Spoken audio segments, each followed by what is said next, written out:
नमस्कार दोस्तों, मैं सुरेंद्र प्रजापत, गांव गोगटिया कछावतान, तहसील तारानगर, जिला चूरू का निवासी हूं। मेरे यूट्यूब और टेलीग्राम चैनल में आप सभी का अभिनंदन और स्वागत करता हूं। दोस्तों, अपन पढ़ रहे हैं प्राचीन राजस्थान का इतिहास। मेरा फोकस है आरएस तक की जितनी भर्तियां हैं सभी में अपने टिप्स कारगर साबित होंगे। First grade, second grade, REET, Patwar, Rajasthan police, Rajasthan से संबंधित सभी भर्तियों में अपने उपयोगी टिप्स शामिल होंगे।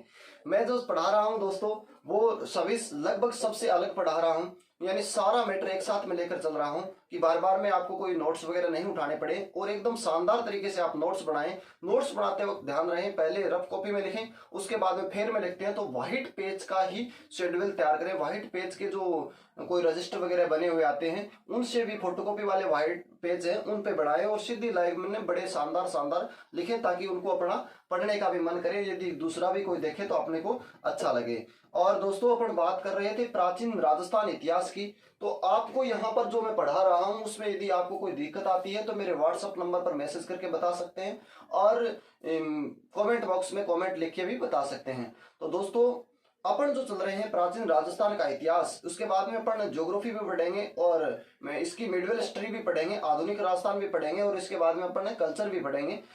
दोस्तों, जो हो सकता है कि मिडवेल हिस्ट्री है जो अपन पेड बैच में शुरू कर दें, लेकिन अभी जो अपना चल रहा है प्राचीन राजस्थान का इतिहास में पुरातात्विक स्थल अपन ने 11 पार्टों में कंप्लीट किया है। और अब जो अपना दोस्तों चल रहा है वो राजस्थान के हैं सिक्के। सिक्कों को अपन वैसे तो 2 क्लासों में पढ़ लेते हैं, लेकिन यहाँ पर एकदम गहराई यानी आरएस तक का सिलेबस पढ़ रहे हैं, तो इसलिए अपन थोड़ा टाइम लग रहा है, लगभग 7-8 क्लास में कंप्लीट करेंगे। आज जो दोस्तों अपन ने पढ़ लिया है, सिक्कों में इंडो एशियन मुद्रा भी पढ़ ली है, श्याला, सुखपुरा, टोंक से गुप्तकालीन जो भी मुद्रा मिली है उनके बारे में भी अपन ने जान लिया है। आज तो दोस्तों अपना टॉपिक रहेगा, मैं हेडिंग लिख देता हूं, यानी अपन आज का टॉपिक रहेगा गुर्जर प्रतिहार कालीन सिक्के। कौन सा टॉपिक रहेगा? गुर्जर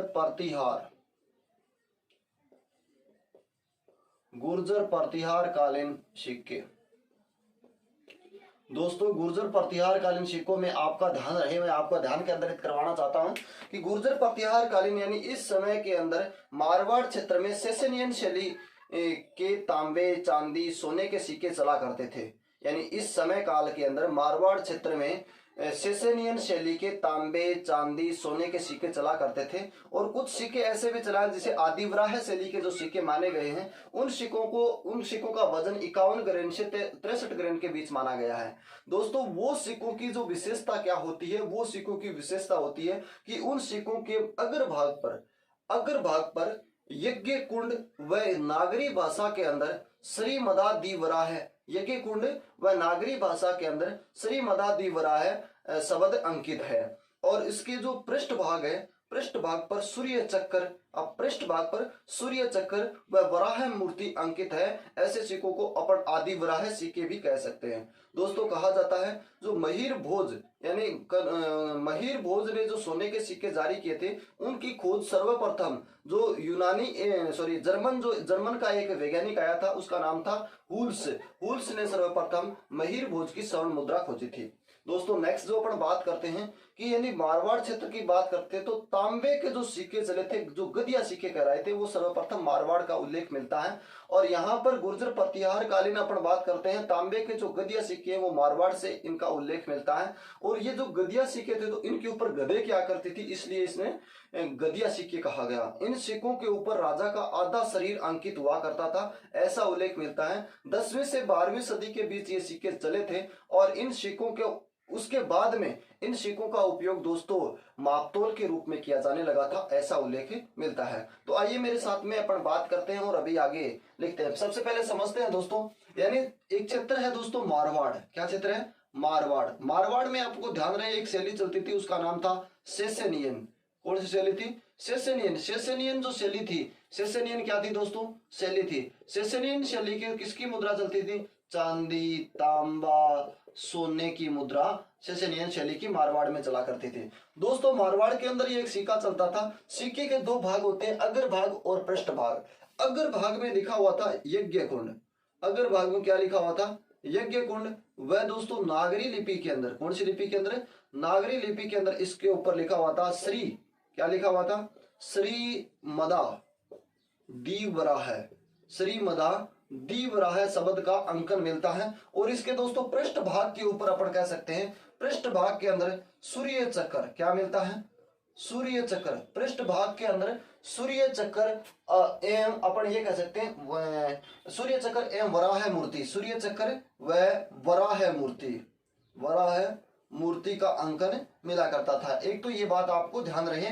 और ऐसे सिक्कों को अपन कहते थे आदि वराह शैली के, आदि वराह शैली के सिक्के, आदि वराह शैली के सिक्के भी इन्हें कहा जाता था, ऐसा उल्लेख मिलता है। दोस्तों गुर्जर प्रतिहार कालीन में यदि अपन एक और बात करते हैं, यहां से समझते हैं अपन, यहां से समझते हैं, यानी गुर्जर प्रतिहार कालीन में, यानी कौन से कालीन में, गुर्जर प्रतिहार कालीन में जो तांबे के सिक्के चले थे, कौन से सिक्के, तांबे के सिक्के, जिन्हें तांबे के सिक्के चले थे, जिन्हें क्या कहा गया था दोस्तों, गद्या सिक्के कहा गया था। और ये क्षेत्र में कहां चले थे दोस्तों, मारवाड़ में चले थे। कहां चले थे, मारवाड़ में चले थे।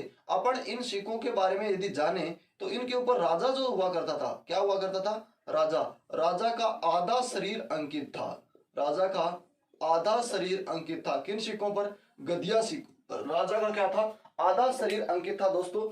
और ये सिक्के गधे की आकृति के होने के कारण, या गधे की आकृति का इसके ऊपर चिन्ह होने के कारण इन सिक्कों को क्या कहा गया, गदिया सिक्के कहा गया था। दूसरी विशेषता दोस्तों इनकी ध्यान रखें, इनका जो प्रचलन है 10वीं से 12वीं सदी तक ही किया गया था। इसके बाद में इसका उपयोग मापतोल में किया जाने लगा।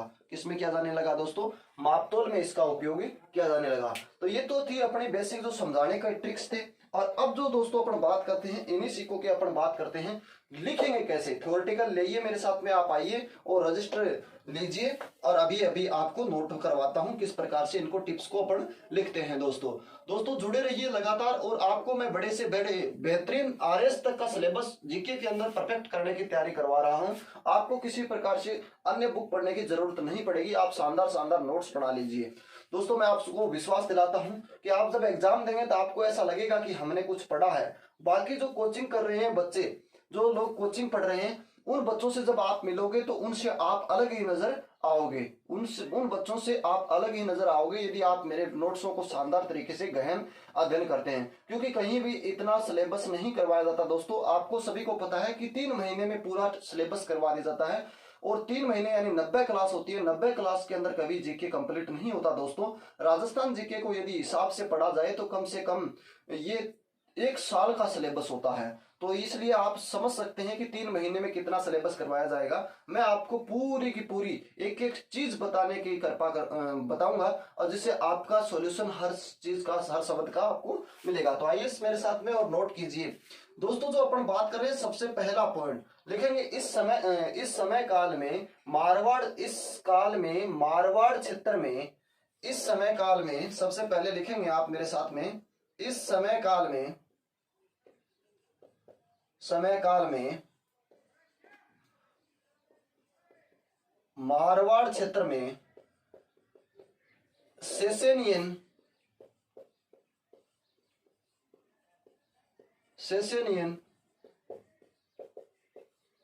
शैली के चांदी,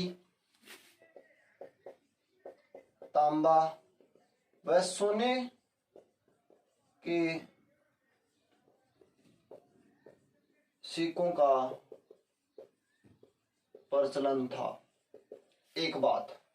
दूसरी बात दोस्तों मेरे साथ में नोट कीजिए, अपन लिखेंगे यहां से मिले सिक्कों पर, यहां से मिले सिक्कों पर, या इस समय काल के सिक्कों पर, इस समय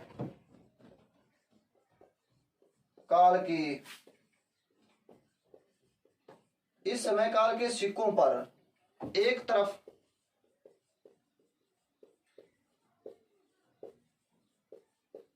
यज्ञ कुंड व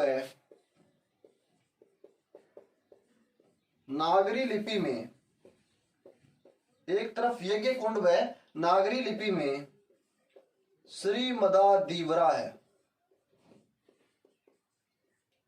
तथा दूसरी तरफ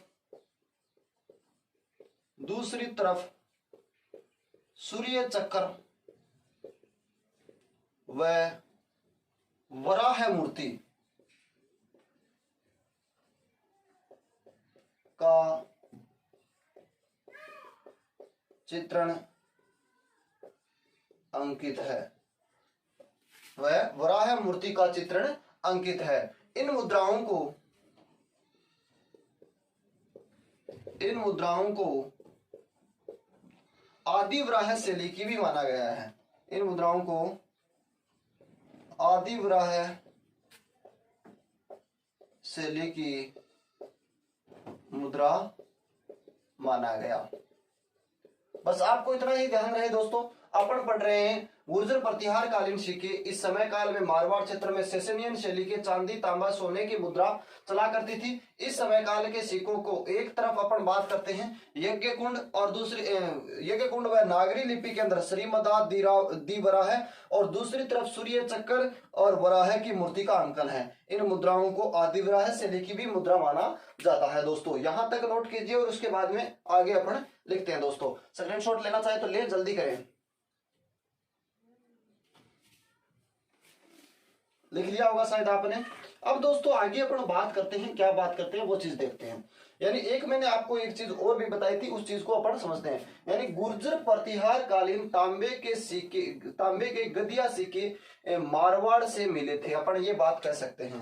यानी गुर्जर प्रतिहार कालीन इस समय काल के, ऐसे लिखेंगे, इस समय काल के तांबे के, इस समय काल में मैं लिखना दोस्तों, समय काल में तांबे के गदिया सिक्के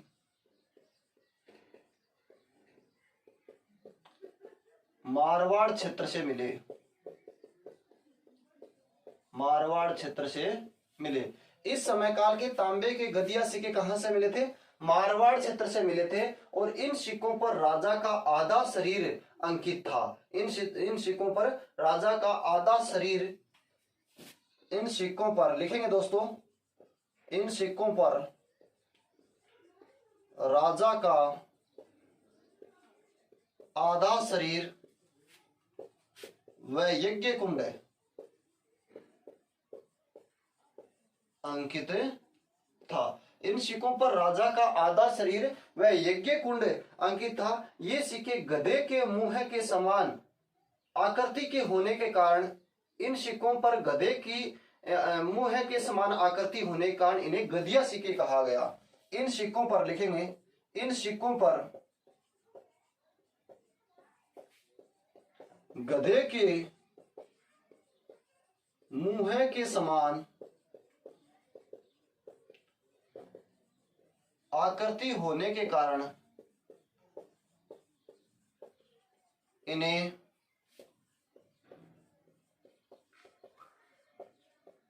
गदिया सिक्के कहा गया। दोस्तों ध्यान रहे, इन सिक्कों के ऊपर गधे की आकृति होने के कारण इन्हें क्या कहा गया? गदिया सिक्के कहा गया। नेक्स्ट बात जो मैंने आपको एक और बताई थी, इन सिक्कों का प्रचलन 10वीं से 12वीं सदी तक था। इनके बाद में इसका प्रयोग मापतोल में किया जाने लगा। ये बात भी अपन नोट करेंगे। देखेंगे इन सिक्कों का प्रचलन, इन सिक्कों का प्रचलन 10वीं से 12वीं सदी तक था। इसके बाद इनका प्रयोग, इसके बाद इनका प्रयोग मापतोल के बाटों के रूप में, मापतोल के बाटों के रूप में किया जाने लगा। दोस्तों ध्यान रहे कि इन सिक्कों का, यानी अपन पढ़ रहे हैं गुर्जर प्रतिहार कालीन सिक्के, इस समय काल के तांबे के गदिया सिक्के मारवाड़ क्षेत्र से मिले थे। इन सिक्कों पर राजा का क्या हुआ करता था दोस्तों? राजा का आधा शरीर और क्या हुआ था? यज्ञ कुंड अंकित था। इन सिक्कों पर गधे के मुंह के समान आकृति होने के कारण इन्हें गदिया सिक्के कहा गया। और इन सिक्कों का जो प्रचलन था 10वीं 12वीं सदी तक था। इसके बाद में इनका प्रयोग किसमें किया जाने लगा? मापतोल के रूप में किया जाने लगा था, ऐसा उल्लेख मिलता है। दोस्तों इस चीज का स्क्रीनशॉट लीजिए और आगे बढ़ते हैं।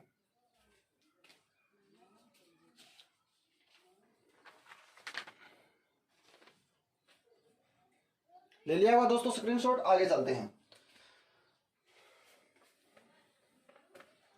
अपन पढ़ रहे हैं गुर्जर प्रतिहार कालीन सिक्के। दोस्तों अब जो आगे बात कर रहे हैं वो दोस्तों अपन ये कह सकते हैं कि ये जो सिक्के जो अपन पढ़ रहे हैं, राजस्थान में आदिवराह सिक्के चलाने का यदि श्रेय की बात करें तो तो कनौज शासक महीर भोज विनय पाल देव को श्रेय दिया जाता है। राजस्थान में यदि दोस्तों ये गुर्जर प्रतिहार कालीन सिक्कों को चलाने या आदि वराह सिक्कों को चलाने का यदि श्रेय की बात की जाए, आदि वराह सिक्के चलाने की श्रेय की यदि बात की जाती है तो दोस्तों कनौज शासक महीर भोज, और मैंने बताया था कि जर्मन का एक वैज्ञानिक है जिसका नाम है हुल्स ने सर्वप्रथम महीर भोज की सोने की मुद्रा खोजी थी, ऐसा उल्लेख मिलता है। दोस्तों अपन बात कर रहे हैं, और एक शासक है उसका नाम है विनय पाल देव सिंह, उनका भी इन सिक्कों के बारे में आदिवराह सिक्कों के जन्मदाता माना जाता है। दोस्तों यानी एक अलाउद्दीन खिलजी हुआ था। अलाउद्दीन खिलजी की जो सिक्कों की जो टकसाल चलती थी दिल्ली के अंदर, जिसमें सिक्के बनाए जाते थे, उन सिक्कों की टकसाल का एक अधिकारी था, उसका नाम था ठक्कर। क्या नाम था? ठक्कर ने दोस्तों एक पुस्तक लिखी थी, उस पुस्तक का जो नाम था द्रव्य परीक्षा।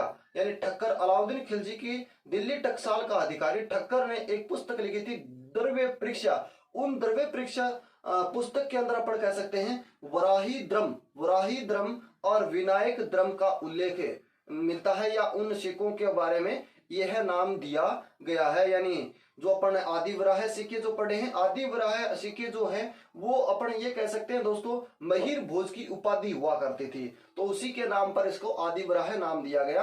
तो अलाउद्दीन खिलजी का दिल्ली टकसाल अधिकारी ठक्कर ने अपने द्रव्य परीक्षा पुस्तक के अंदर इन सिक्कों को वराही द्रम और विनायक द्रम के नाम से भी उल्लेखित किया है। दोस्तों दूसरी यदि अपन बात करते हैं, जिन सिक्कों पर देवनागरी लिपि, ये जो सिक्के हैं जिन सिक्कों पर देवनागरी लिपि में श्री मदादिवराह एवं नरवराह की मूर्ति अंकित मिलती है, ऐसा चित्रण इन सिक्कों पर मिला है। यानी इन सिक्कों के ऊपर यदि देखें तो श्री मदादिवराह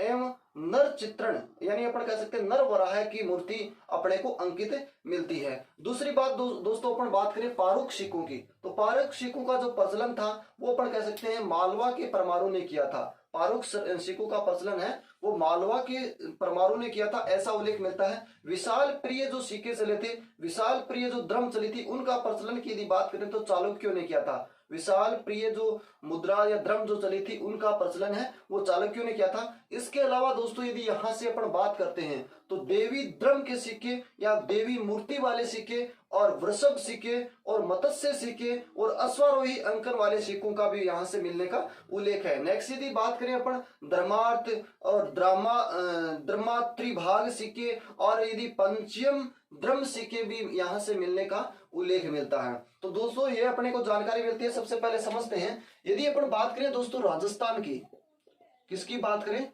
राजस्थान की। तो राजस्थान के अंदर अपन क्या बात करते हैं कि आदिवराह द्रम सिक्के चलाने का श्रेय राजस्थान में, यानी अपन कौन से सिक्के की बात करें? आदिवराह जो द्रम सिक्के चले थे उनके श्रेय की बात करें तो एक शासक था दोस्तों, उसका नाम था कनौज का, उसका नाम था दोस्तों महीर भोज। क्या नाम था? महीर भोज। और वह एक विनायक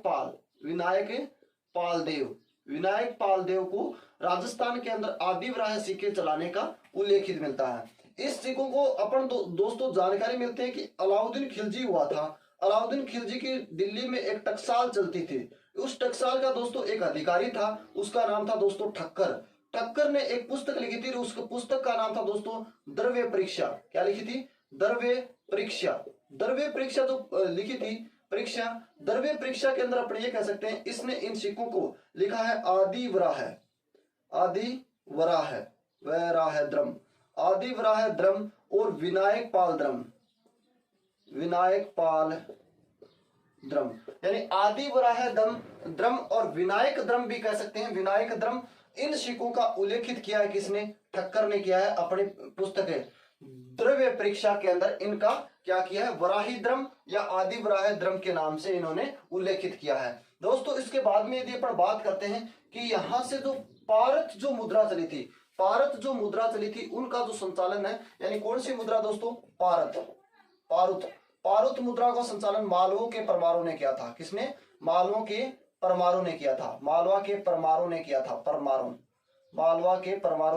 किया था। दोस्तों ये उल्लेख मिलता है। अब इसको लिखेंगे कैसे, वो चीज को आप नोट करना, मेरे साथ में लिखवाता हूं आपको। आइए मेरे साथ बात करते हैं अब आगे की ओर।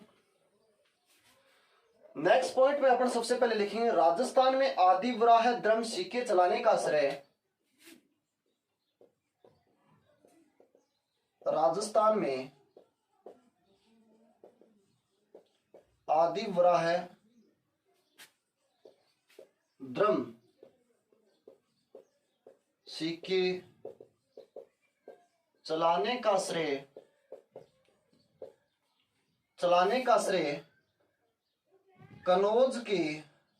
कनौज शासक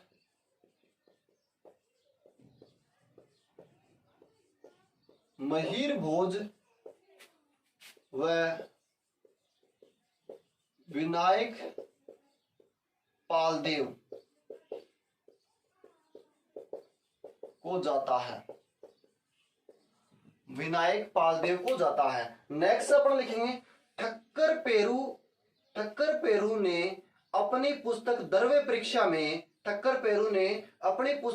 परीक्षा में इन सिक्कों को वराही द्रम और विनायक द्रम के नाम से उल्लेखित किया है। नेक्स्ट लिखेंगे ठक्कर पेरू ने इन सिक्कों को अपनी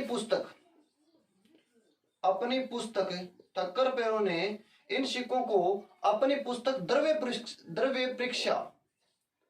द्रव्य परीक्षा कैसे लिखा जाएगा दोस्तों? द्रव्य परीक्षा में वराह द्रम व विनायक द्रम के नाम से उल्लेखित किया है। ध्यान रहे आपको, के नाम से क्या किया है? उल्लेखित किया है। दोस्तों दूसरी बात आपको ध्यान रहे, उल्लेखित किया है। और अपन अब ये कह सकते हैं, ये जो दोस्तों अपन लिख सकते हैं ब्रैकेट में ठक्कर पेरू अलाउद्दीन खिलजी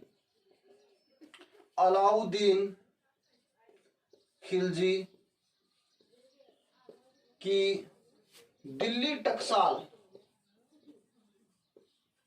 का अधिकारी था। ठक्कर पेरू अलाउद्दीन खिलजी की दिल्ली टकसाल का क्या था दोस्तों? अधिकारी था। ऐसा उल्लेख भी अपने को मिलता है दोस्तों। अब तो दोस्तों अपन आगे जो बात कर रहे हैं उनकी चर्चा देखते हैं।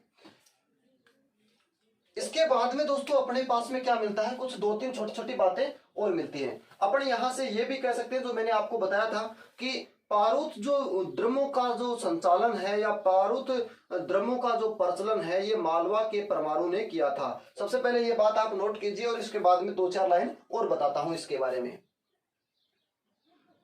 नोट कर लिया होगा आपने।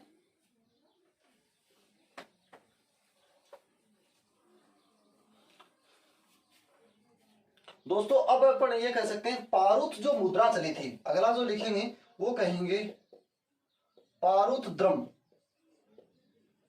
द्रमों का प्रचलन मालवा के परमाणु ने किया। पारूत द्रमों का प्रचलन किसने किया? मालवा के परमाणु ने किया। नेक्स्ट जो है विशाल प्रिय द्रमों का प्रचलन चालुक्यों ने किया था। नेक्स्ट जो बात लिखेंगे विशाल प्रिय द्रमों का प्रचलन चालुक्यों ने किया था। विशाल प्रिय द्रमों का प्रचलन दोस्तों किसने किया था? चालुक्यों ने किया था। ऐसा उल्लेख अपने को मिलता है। यहीं से यदि दोस्तों अपन बात करते हैं तो अपन ये कह सकते हैं देवी मूर्ति वृषभ मत्स्य और अश्वारोही अंकन वाले सिक्के। और अपन दोस्तों यदि बात करते हैं इनके अलावा बर्मल द्रमार्थ और द्रमात्रिभाग और पंचयम द्रम सिक्के, इस प्रकार के सिक्कों की भी यहां से मिलने का उल्लेख है। एक लाइन लिख लेते हैं और यानी यहीं से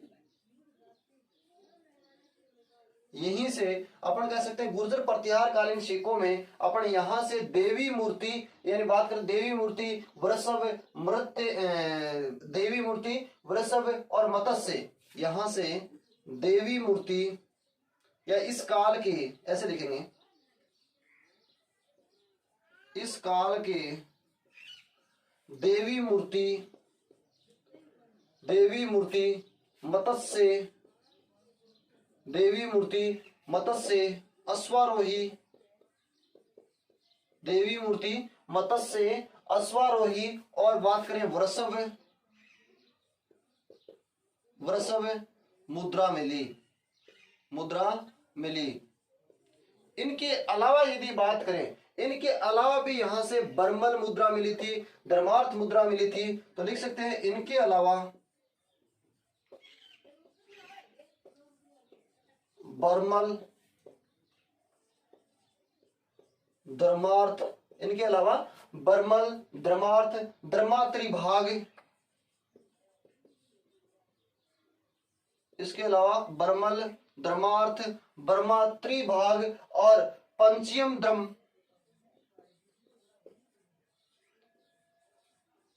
मुद्राओं का उल्लेख मिलता है।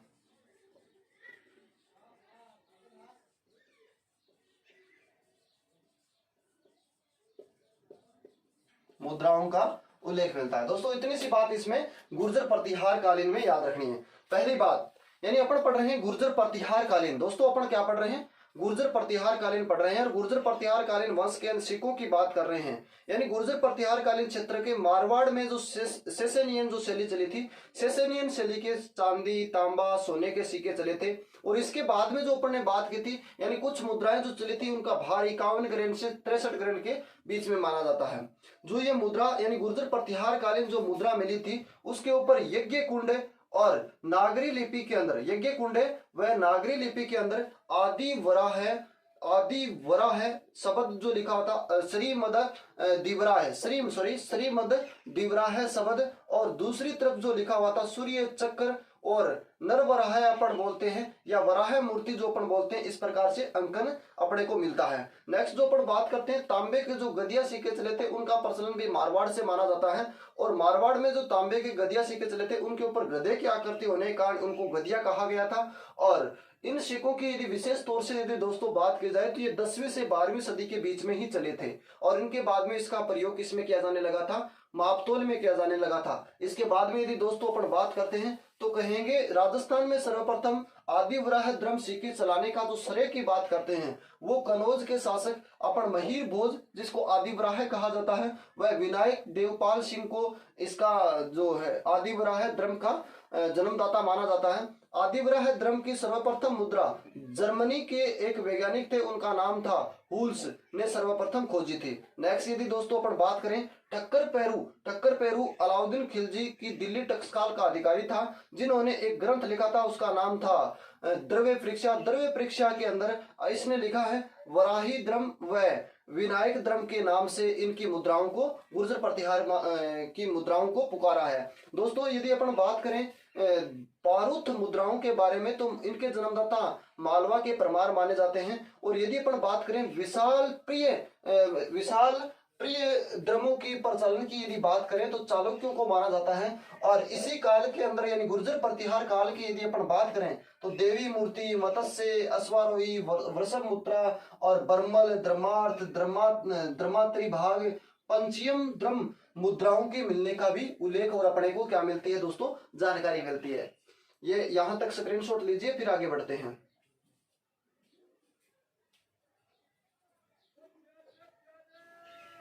ले लिया हुआ दोस्तों स्क्रीनशॉट, आगे चलते हैं।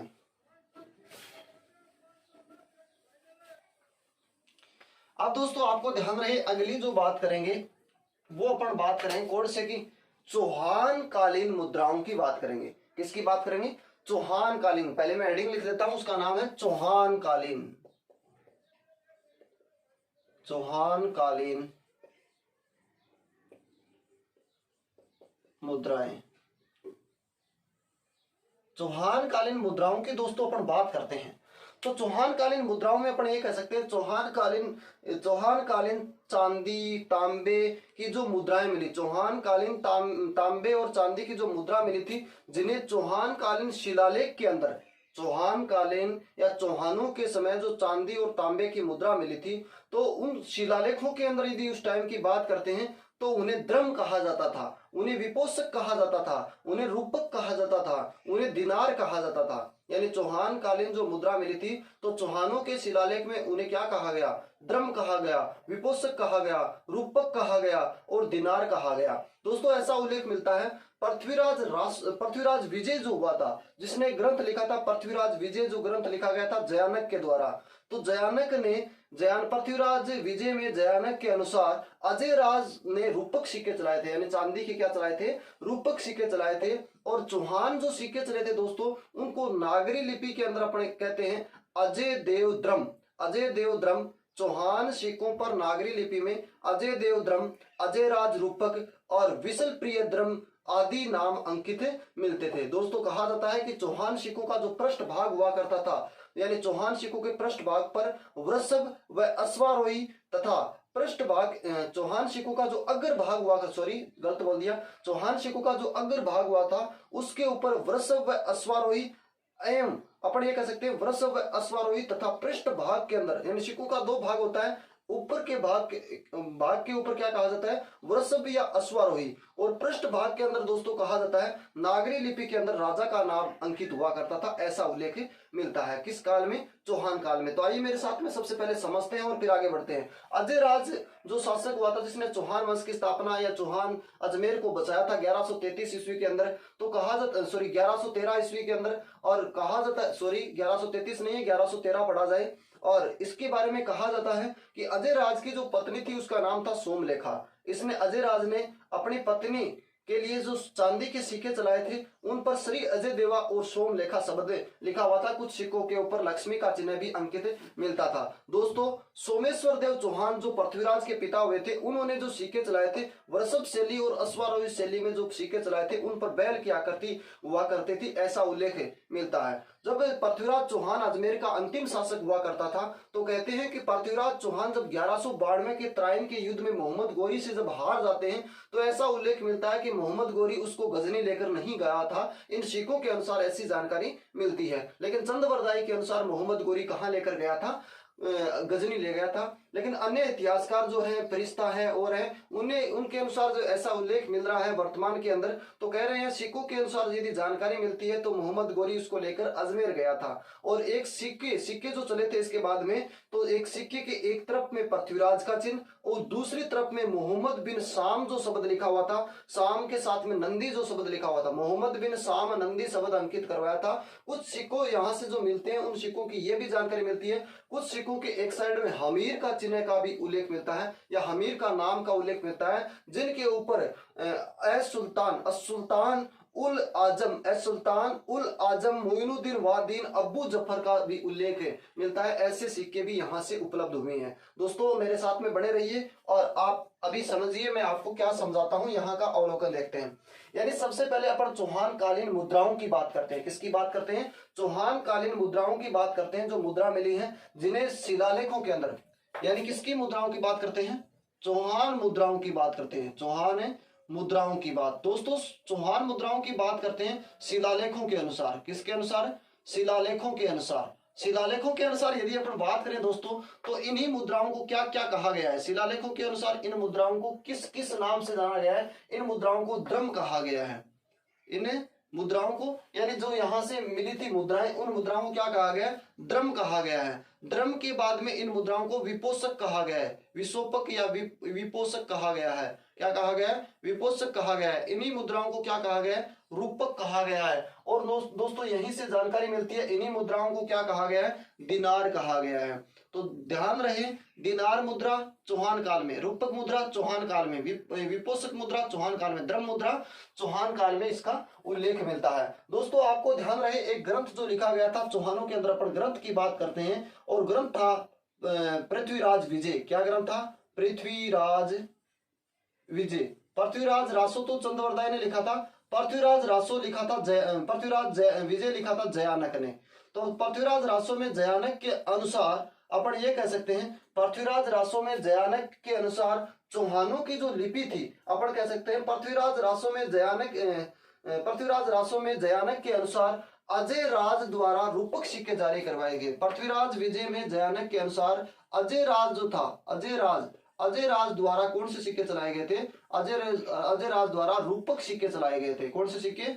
अजय राज के द्वारा रूपक सिक्के चलाए गए थे। नेक्स्ट दोस्तों अपन बात करते हैं यानी चौहानों के सिक्कों पर जो लिपि मिलती है, यानी जो चौहान थे, चौहानों के सिक्कों की क्या है? लिपि की बात करते हैं। तो चौहानों के सिक्कों की यदि दोस्तों लिपि की बात करते हैं तो अपन क्या कह सकते हैं? अजय देव द्रम और अजय राज द्रम, अजय देव द्रम, अजय राज रूपक और विशल प्रिय द्रम के नाम से जानते हैं। अजय देव द्रम, अजय देव द्रम और कहते हैं विशल देव प्रिय द्रम, और क्या कहते हैं? अजय देव द्रम, विशल देव प्रिय द्रम, और एक नाम इसका और मिलता है अपने को, अजय राज रूपक द्रम। अजय राज रूपक। ये दोस्तों आपको ध्यान रहे कि अजय राज रूप और रूपक है दोस्तों।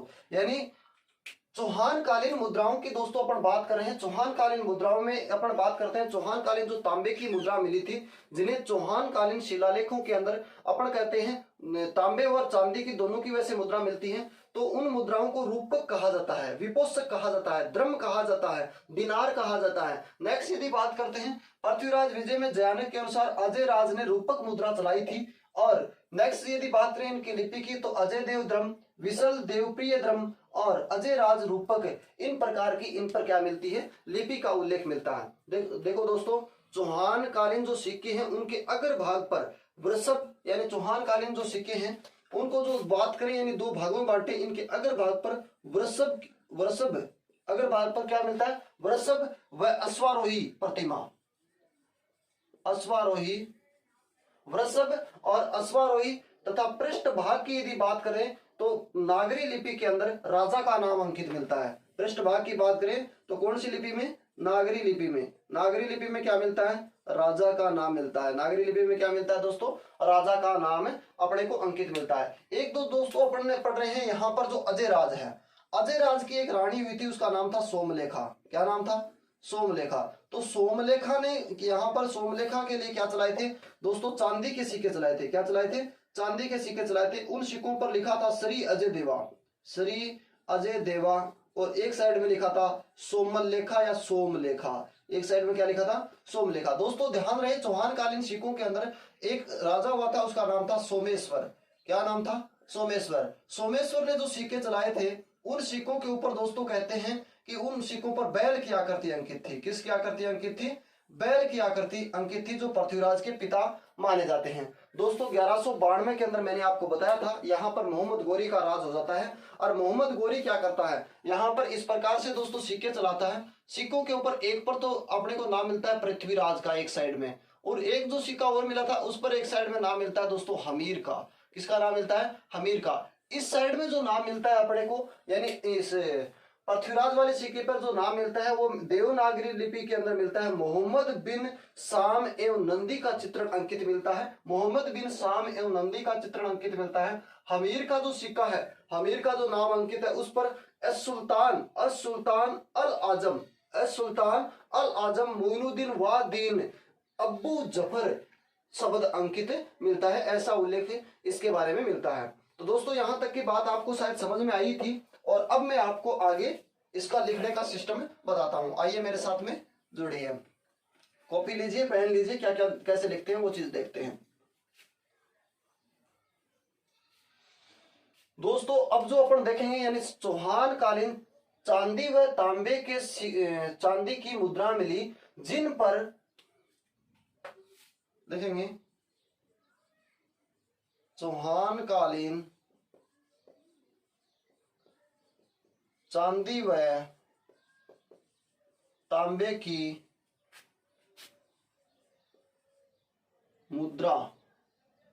मुद्राएं मिली।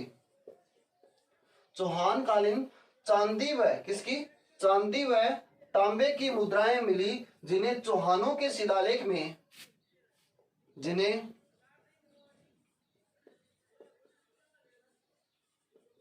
चौहानों के शिलालेख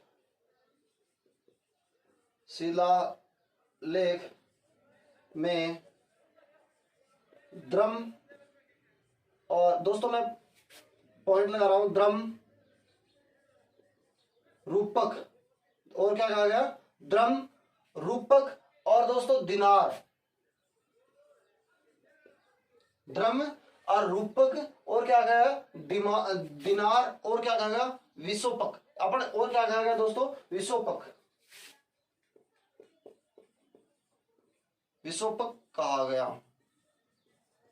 तो आपको दोस्तों ध्यान रहे, चौहान कालीन चांदी व तांबे की जो मुद्राएं मिली थी, जिन्हें चौहानों के शिलालेख में क्या कहा गया है, द्रम कहा गया है, रूपक कहा गया, दिनार कहा गया और विशोपक कहा गया, ऐसा उल्लेख अपने को मिलता है। दूसरा अपन लिखेंगे, पृथ्वीराज विजय में जयानक के अनुसार अजय राज द्वारा रूपक सिक्के चलाए गए थे। नेक्स्ट लाइन लिखेंगे,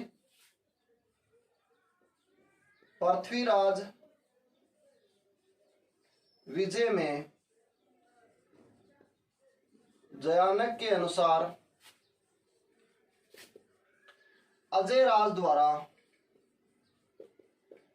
पृथ्वीराज विजय में जयानक के अनुसार अजय राज द्वारा रूपक सिक्के चलाए, रूपक सिक्के चलाए गए, रूपक सिक्के चलाए गए। नेक्स्ट बात ये लिखनी है। इससे नेक्स्ट बात अपन लिखेंगे, चौहान सिक्कों पर नागरी लिपि में, नेक्स्ट लाइन लिखेंगे,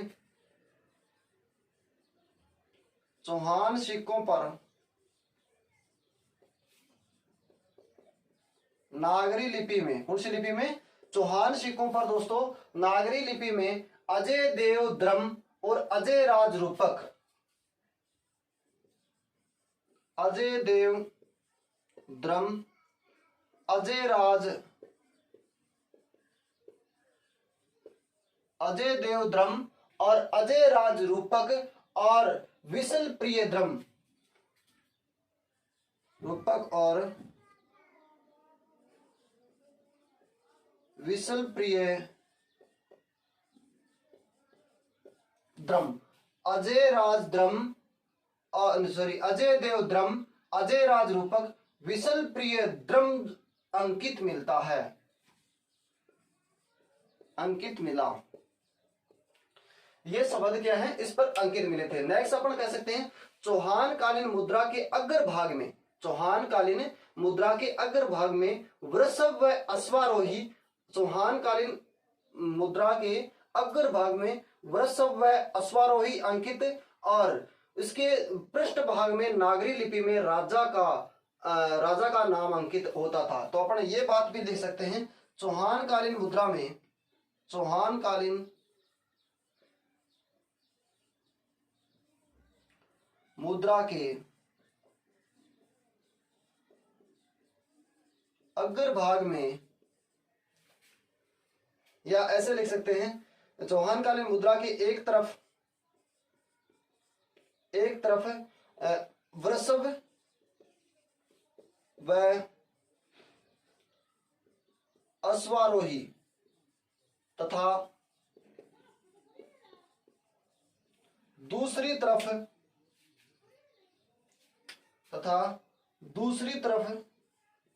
राजा का नाम अंकित मिलता है। दोस्तों ध्यान रहे, आपको चौहान कालीन चांदी व तांबे की मुद्राएं मिली, जिन्हें चौहानों के शिलालेख में द्रम, रूपक, दिनार, विशोपक कहा गया। या पृथ्वीराज विजय में जयानक के अनुसार अजय राज द्वारा रूपक सिक्के चलाए गए। चौहान सिक्कों पर नागरी लिपि में अजय देव द्रम और अजय राज रूपक और विशल प्रिय द्रम अंकित मिलता है। और चौहान कालीन मुद्रा के एक तरफ वृषभ, अश्वारोही तथा दूसरी तरफ राजा का नाम अंकित मिलता है, ऐसा उल्लेख भी मिलता है। तो दोस्तों इसको नोट कीजिए, स्क्रीनशॉट लीजिए और उसके बाद में आगे बताता हूं।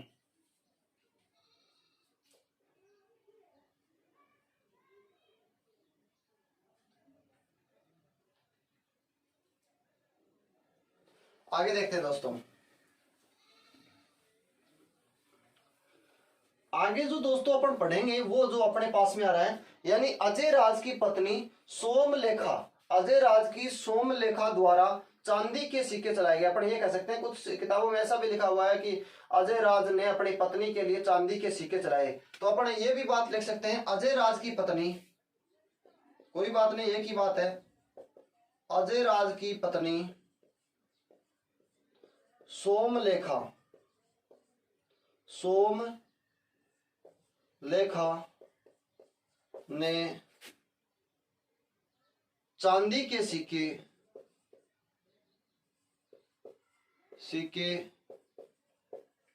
चलाए, जिनके एक तरफ श्री अजय देवा तथा दूसरी तरफ सोमलेखा या सोमलेखा अंकित करवाया। तो ध्यान रहे, अजय राज ने अपनी पत्नी के लिए या इसकी पत्नी ने चांदी के सिक्के चलाए थे, जिनके ऊपर एक तरफ तो श्री अजय देवा और दूसरी तरफ क्या लिखा हुआ था, सोमलेखा या सोमल लेखा लिखा हुआ अंकित मिलता है। नेक्स्ट ये दोस्तों ध्यान रहे, यानी सोमेश्वर देव चौहान ने, सोमेश्वर देव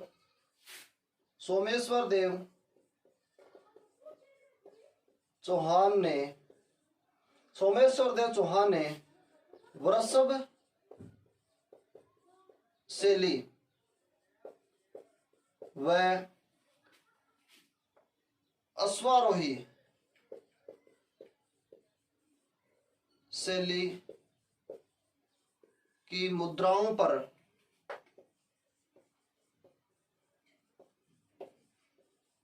बैल की आकृति अंकित करवाई। तो ध्यान रहे, सोमेश्वर देव चौहान जो अजय पृथ्वीराज तृतीय क्या हुए हैं दोस्तों, पिता हुए हैं। पृथ्वीराज तृतीय के क्या हुए हैं, पिता हुए हैं। तो उल्लेख मिलता है पृथ्वीराज तृतीय के पिता सोमेश्वर देव चौहान ने जो सिक्के चलाए थे वो वृषभ शैली और उल्लेख मिलता है अश्वारोही शैली के थे। तो उन्होंने जो सिक्के चलाए थे उनके ऊपर किसकी आकृति अंकित मिलती है दोस्तों, बैल की आकृति अंकित मिलती है। किसकी आकृति अंकित मिलती है, बैल की आकृति अंकित मिलती है, ऐसी जानकारी हमें मिलती है दोस्तों। तो दोस्तों अपन इसकी बात कर रहे हैं, यानी चौहान कालीन सिक्कों की बात कर रहे हैं, चौहान कालीन सिक्के पढ़ रहे हैं। नेक्स्ट जो अपन एक बात और करेंगे, यानी तराइन का जो युद्ध होता है, इसके बाद में इसको आप नोट कीजिए, उसके बाद में उसकी बात करते हैं। नोट कर लिया होगा शायद आपने इसको।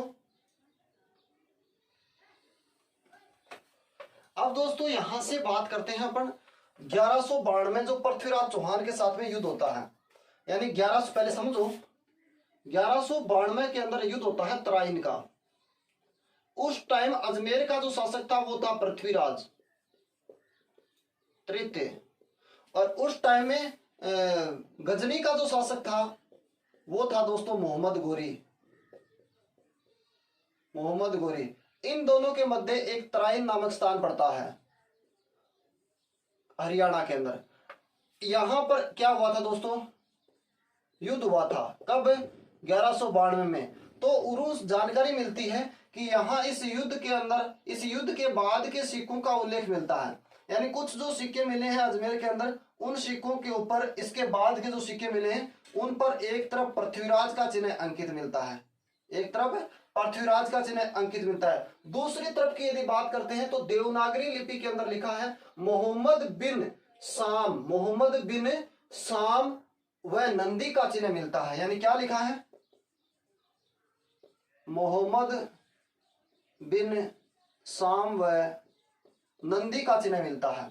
दूसरी तरफ यही इस सिक्कों की बात की जाए दोस्तों तो यहां से ऐसा उल्लेख भी मिलता है कि इस साइड में क्या है कि यहां पर हमीर नाम लिखा है, कुछ सिक्के मिले हमीर, उसके एक साइड में यदि नाम मिलता है वो नाम क्या मिलता है, वो मिलता है एस सुल्तान उल आजम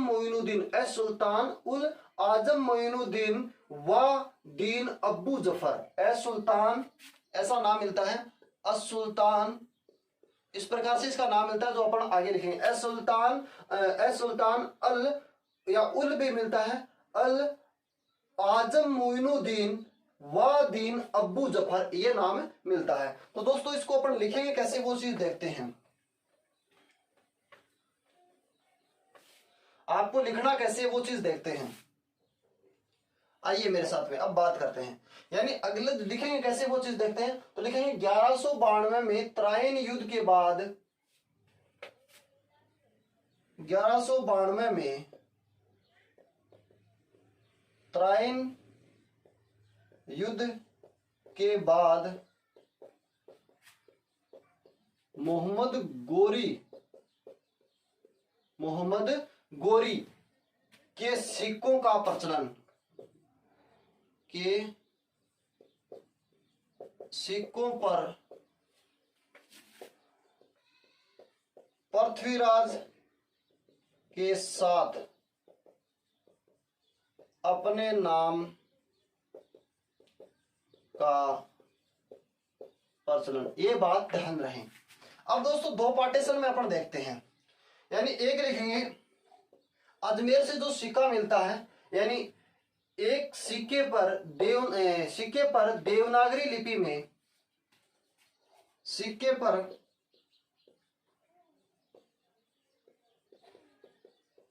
देवनागरी लिपि में, सिक्के पर देवनागरी लिपि में मोहम्मद बिन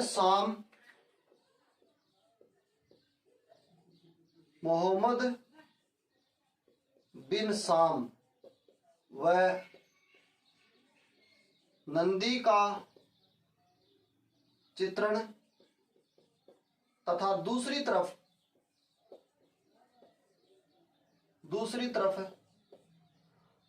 पृथ्वीराज नाम का अंकन मिलता है। ठीक है, और एक सिक्का और मिल रहा है, एक सिक्के की तरफ एक अन्य सिक्का मिला जिसके एक तरफ हमीर नाम का अंकन तथा दूसरी तरफ ए सुल्तान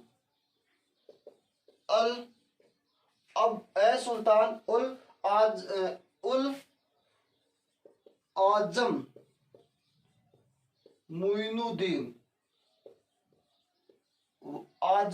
मुइनुद्दीन वादीन अब्बू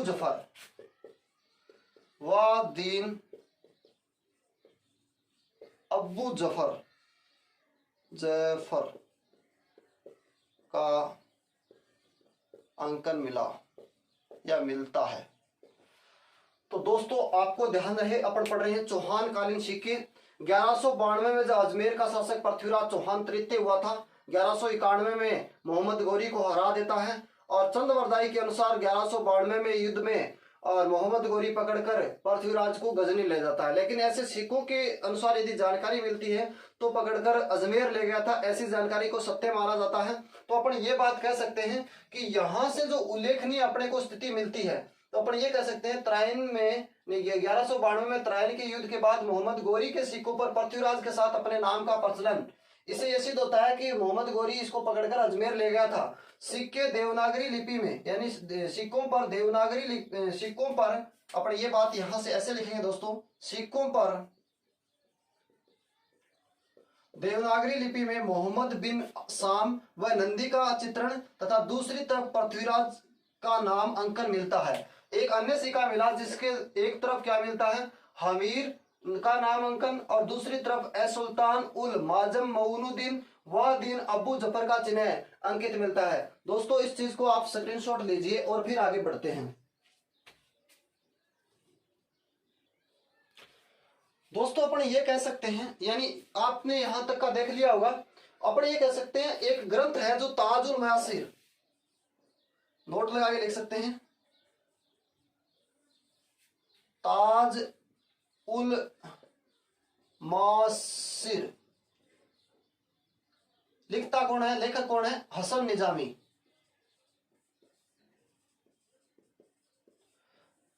यानी ये जो मैंने आपको नोट लगाकर लिखवाया है, ताजुल मयासिर में हसन निजामी के अनुसार, ताजुल मयासिर में हसन निजामी के अनुसार पर मोहम्मद गोरी पृथ्वीराज को तराइन मैदान से 1192 में बंदी बनाकर कहाँ ले गया था? अजमेर ले गया था, ऐसी जानकारी मिलती है। और वहां पर ले जाने के बाद पृथ्वीराज ने मोहम्मद गोरी की अधीनता स्वीकार कर ली थी। इस प्रकार की जानकारी कौन से ग्रंथ से मिलती है? ताजुल मयासिर में हसन निजामी के अनुसार मिलती है, बाकी इनके सिक्कों की मिलती है। दोस्तों अब इसके बाद आप इसका स्क्रीनशॉट लीजिए और फिर आगे देखते हैं।